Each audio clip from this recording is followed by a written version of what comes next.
यानी कि अरुणाचल प्रदेश और लद्दाख के एरिया में चाइना अपने बेसिस को लगातार स्ट्रॉन्ग कर रहा है। अरुणाचल प्रदेश के अंदर तवांग टाउन जो भारत का है, वहां से सिर्फ 100 किलोमीटर की दूरी पे चीन ने एक बहुत मजबूत एयर बेस बना लिया है। इसमें नए शेल्टर हैं, हैंगर हैं, एप्रन हैं, भारत की चिंता को बढ़ाने वाले हैं। समझ में नहीं आता कि जिस लेवल पे वो तैयारी कर रहे हैं और वहाँ पर हेलीकॉप्टर और फाइटर एयरक्राफ्ट के 36 नए शेड्स बनाए गए हैं जहाँ पर उनको सुरक्षित रखा जा सकता है। इसका मतलब है कि करीब करीब 2 स्क्वाड्रन फाइटर एयरक्राफ्ट के वो अरुणाचल की सीमा के ऊपर तैनात कर सकता है। वहाँ पर सारी तैयारियों के साथ एडमिन ऑफिस और उनके फ्यूल टैंक्स और बाकी जो लॉजिस्टिक चाहिए, रडार चाहिए, सब कुछ वहाँ पर।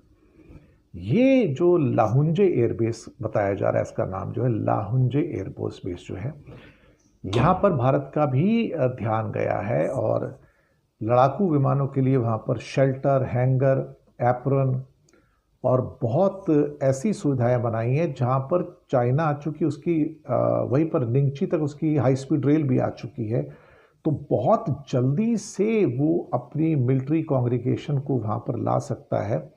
और ये भारत के लिए एक किस्म से एक अलार्म की स्थिति पैदा हुई है।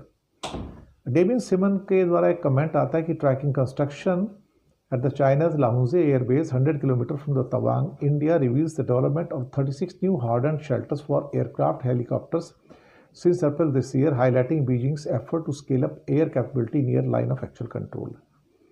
ये अपने आप में उसके बाद ये भी लिखते हैं कि चाइना's Lahunze Air Base just 100 kilometers from Tawang.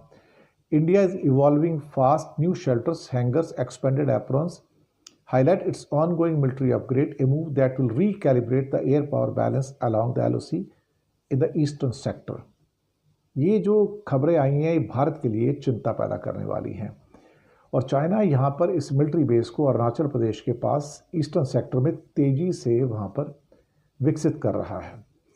इसके साथ ही चूँकि अरुणाचल प्रदेश का एरिया जो है काफ़ी दुर्गम है और वहाँ पर हमारे मिलिट्री साजो सामान का पहुँचना इतना आसान नहीं है, क्योंकि टेढ़े मेढ़े रास्ते हैं। हालांकि कुछ अभी वहाँ पर टनल्स वगैरह भी बनाई गई हैं, लेकिन बहुत कुछ करना बाकी है और कई साल लगेंगे कि हम वहाँ तक पहुँचेंगे। इसके अलावा लद्दाख के अंदर भी LAC के पास पैगोंग लेक का area, Pangong lake salt water की दुनिया की सबसे बड़ी लेक मानी जाती है, खासतौर से इतनी हाइट के ऊपर, the highest lake in the world. उसका 2/3 चाइना के पास है, 1/3 इंडिया के पास है। यहाँ पर भी एक बहुत बड़े डिफेंस कॉम्प्लेक्स का निर्माण कर लिया गया है और यहाँ पर एडमिनिस्ट्रेशन के ऑफिस हैं, गैरेजेस हैं, चेकआउट एरियाज हैं, हाई बेस हैं, एरियाज अंडर कंस्ट्रक्शंस हैं, अर्थ प्रोटेक्टेड स्टोरेज साइट्स हैं। इसके अलावा गैरेजेस एंड चेकआउट एरियाज हैं और बहुत सारे इस किस्म के जो नई सैटेलाइट की तस्वीरें निकल कर आ रही हैं, तो वहाँ पर उनकी जो तैयारी है, जो लॉजिस्टिक तैयारी है अपने आप में, जहाँ पे रनवेज, हेलीपैड्स वगैरह सब कुछ है, वो बहुत बड़े स्केल पे है। इसका मतलब है कि जो फ्यूचर की किसी भी वॉर को लेकर जो उनकी जो वहाँ पर कंस्ट्रक्शन एक्टिविटीज़ हैं, वो अपने आप में बहुत लार्ज स्केल पर वहाँ पर होती हुई नज़र आ रही हैं। जिस जगह की सैटेलाइट तस्वीरों के बारे में रिपोर्ट्स आ रही हैं, यहाँ से गलवान घाटी करीब करीब 110 किलोमीटर की दूरी पर है। एक चीज़ यहाँ पर ख़ास तौर से नोट की गई है, HQ9 जो है बेसिकली उनके एयर डिफेंस सिस्टम है और सरफेस टू एयर मिसाइल जो है उसको छुपाने के लिए, सुरक्षित रखने में एक स्पेशलाइज किस्म की वहाँ पर एक शेल्टर्स बनाए गए हैं। ट्रांसपोर्ट इरेक्टर लॉन्चर वाहन भी वहाँ तैनात किए जा सके हैं। तो भारत के लिए एक किस्म से कहा जाए तो एक बहुत बड़ी यहाँ पर दुविधा वाली बात निकल कर आई है कि इन परिस्थितियों का आप अल्टीमेटली सामना कैसे करेंगे। मुझे लगता है कि चाइना का ये जो अपग्रेडेशन है, पूरा का पूरा जो इंफ्रास्ट्रक्चर का है, वो अपने आप में भारत को परेशान कर रहा है। आज हम बात करने वाले हैं भारत के बॉर्डर के बारे में, जहां पर चाइना की बहुत ज्यादा एक्टिविटीज देखी जा रही हैं। अगर मैं बात करूं लद्दाख के बॉर्डर पर, जहां पर बहुत बड़ा एरिया चाइना के साथ हमारी सीमा का साझा होता है, वहीं पर एक झील दिखाई देती है जिसका नाम है पैगोंग लेक।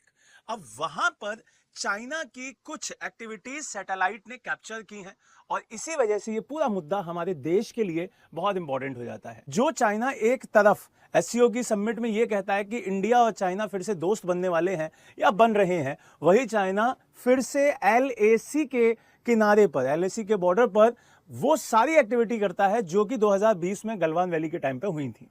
अब ये कैसा फेज है जो कि चाइना दिखा रहा है? सबसे पहले न्यूज की बात कर लेते हैं कि न्यूज क्या है। आप सभी ने पीछे जो बैनर बना हुआ है वहां पे देख लिया होगा कि इंडिया बॉर्डर पे चाइना ने बनाई न्यू एयर डिफेंस साइट। अब ये एयर डिफेंस साइट कैसे पता चली, इस सब के बारे में हम बहुत बेहतर तरीके से समझेंगे और ये कहां पे है ये भी समझेंगे। आप सभी ने एक शब्द सुना होगा LAC, line of actual control, जो कि चाइना और भारत के बीच में दिखाई देती है। अब यहां पर आपको एक चीज और समझनी होगी कि इस पूरे सेगमेंट में कुछ तस्वीरें बहुत ज्यादा इंपॉर्टेंट हो गई। ये तस्वीरें सैटेलाइट से खींची गई और सैटेलाइट से जब ये तस्वीरें खींची गई तो इन्हीं तस्वीरों में ये पता चला कि यहां पर पेंगोंग लेक के पास कमांड सेंटर बनाया गया है चाइना के द्वारा। मिसाइल की टेस्टिंग के लिए बढ़िया तरीके से बेस तैयार किया गया है। वहां पे प्रॉपर एयर डिफेंस सिस्टम वहां पे बनता जा रहा है। तो ये एक बहुत बड़ा थ्रेट है इंडिया के लिए, इंडिया की सुरक्षा के लिए।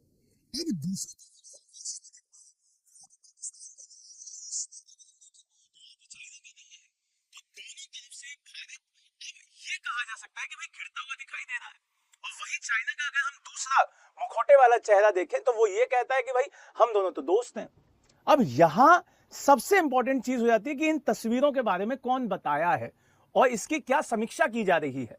तो अमेरिका की जो सेंट्रल इंटेलिजेंस एजेंसी है उनका कहना है कि जो ये एयर डिफेंस साइट बन रही है वो बहुत बड़ी थ्रेट है भारत के लिए और उसके साथ साथ उन सभी देशों के लिए जो ये सोचते हैं कि भाई वेस्ट में वो मान नहीं कर सकता।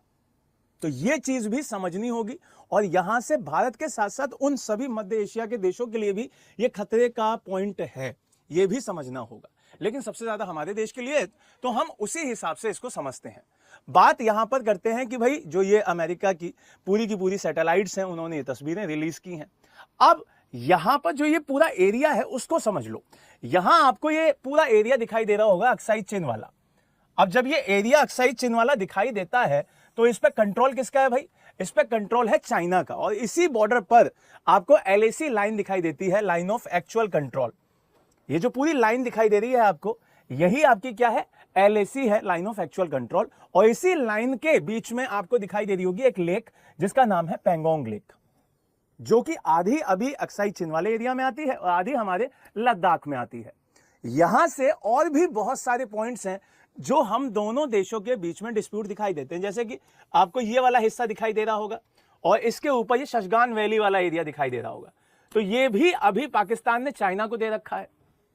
इसके हम और साइड में चले जाएं तो ये पूरा एरिया किसका है? पाकिस्तान के पास दे रखा है, ये भी भारत का एरिया है।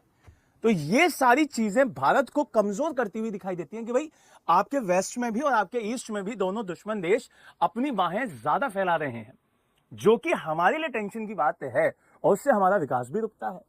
तो यहां पर हमें बढ़िया से समझना होगा। ये सारे के सारे वो पॉइंट्स हैं जो कि डिस्प्यूटेड पॉइंट्स हैं। सबसे ज्यादा आपने गलवान वैली का नाम जरूर सुना होगा, जो कि 2020 में सबसे ज्यादा चर्चा में रहा। और यहीं से ये डिस्प्यूट इतना ज्यादा क्लियर हो गया कि भाई हमें अब इस लाइन के उधर तो मुश्किल ही मुश्किल है और सरकारें पता नहीं इस वाले पॉइंट पे बात भी नहीं करती हैं। LOC की बात करती हैं, जो हमारा POK है उसकी बात करती हैं, लेकिन अक्साई चिन्ह की कोई सरकार बात नहीं करती। और मुझे नहीं पता कि क्यों नहीं करती और कब करेगी, ये भी नहीं पता। लेकिन ये एरिया बहुत बड़ा एरिया है जो कि चाइना के साथ डिस्प्यूटेड दिखाई देता है और यहां पर कई सारे पॉइंट्स हैं, कई सारे एरियाज हैं जो चाइना के साथ डिस्प्यूटेड दिखाई देते हैं। जैसे कि पूरा लद्दाख का जो ये LAC वाला है वो तो डिस्प्यूटेड है ही। उसके साथ साथ जब आप और आगे जाते हैं, जब आप जाते हैं अरुणाचल प्रदेश, सिक्किम की तरफ, वहां पे भी कई सारी जगह क्या है? डिस्प्यूटेड है। जैसा कि इस मैप में दिखाई दे रहा होगा, ये पूरा एरिया भी डिस्प्यूटेड है अरुणाचल प्रदेश वाला। यहां से सिक्किम में भी डिस्प्यूटेड पॉइंट है और ये एरिया तो आपको दिखाई देता ही है डिस्प्यूटेड। तो ये सारी जो पॉइंट्स हैं, जो सारी सीमाएं हैं, वो इतना ज्यादा डिस्प्यूटेड हैं, फिर भी हम चाइना के साथ क्या चाहते हैं? दोस्ती चाहते हैं। अब इसका जवाब आप दीजिए कि क्या ये दोस्त बनने लायक है या नहीं है, या अगर दोस्त बनाया भी जाए तो कैसा दोस्त बनाया जाए, ये भी समझाइएगा मुझे, ठीक है। अब यहां पर इस पूरे एरिया में जो ये समझना जरूरी है कि ये जो लाइन है ये हमारी LAC कहलाती है, और इसके इधर चाइना के द्वारा कंट्रोल किया गया है, ये LOC कहलाती है, और इसके इधर पाकिस्तान कंट्रोल करता है, और ये बीच में इंडिया कंट्रोल करता है। तो इसका मतलब एक तरीके से ये कहा जा सकता है जो कश्मीर का एरिया था, जो कि बाद में लद्दाख और कश्मीर हो गया, वो अब 3 देशों में बटा हुआ है, जबकि वो है किसका, प्रॉपर इंडिया का है। तो ये सरकार को समझना होगा, सरकार को इसका जवाब देना होगा कि सरकार और हम सब मिलकर इसे कब वापस लेने वाले हैं, या लेने वाले भी हैं या हमारे सोच में है भी नहीं, तो ये भी समझना होगा, ठीक है। तो यहां पर सबसे इंपॉर्टेंट जो मुझे समझाना था कि इस LAC पर एक पेंगोंग लेक है, और पेंगोंग लेक बहुत इंपॉर्टेंट लेक है लद्दाख की, जो कि दोनों पार्ट्स में आती है, LAC के ईस्ट में भी आती है, वेस्ट में भी आती है, और इसमें आपको ये समझना है कि इसके ईस्टर्न पार्ट में, कौन से पार्ट में भाई, ईस्ट